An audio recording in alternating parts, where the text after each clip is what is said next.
ठाणे जिल्ह्यातील ताज्या घडामोडींसाठी महाराष्ट्र 100 न्यूज चॅनल सबस्क्राईब करा. आमच्या बेल आयकॉनला प्रेस करायला विसरू नका. दिनांक 20 जुलै 2026 रोजी सामाजिक वनीकरण विभाग शहापूर यांच्या वतीनं प्रगती विद्यालय ठिले या ठिकाणी वृक्ष लागवड व एक पेड़ माँ के नाम या संकल्पनेतून 270 विद्यार्थ्यांना वृक्ष वाटप व वृक्ष लागवड कार्यक्रम आयोजित करण्यात आला. सदर कार्यक्रम अतिशय सुंदर नियोजनबद्ध व उत्साही वातावरणात पार पडला.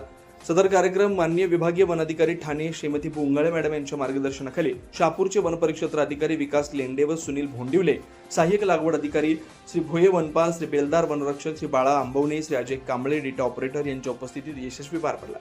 सदर कार्यक्रमास विद्यालयाचे संस्था अध्यक्ष श्री शिवराम निचिते, पोलीस पाटील संदीप लकडे, मुख्याध्यापक किरण ठाकरे, शिक्षक जगन्नाथ पाटील, राजेश फरडे, किरण चांदेकर, दिलीप भोईर, एकनाथ भोईर, अजित धिरडे, शिक्षिका एकता सातपुते, श्रीमती सुनंदा थोरात, लिपिक सकारम ठाकरे, ग्रंथपाल संभाजी धिरडे, भगवान मलिक, श्रीमती जयश्री मुकणे, वनमजूर राजू तारमले तसंच विशेष अतिथी म्हणून विभागातील सेवानिवृत्त वन अधिकारी DJ सासे व श्री GB सातपुते प्रमुख उपस्थित होते.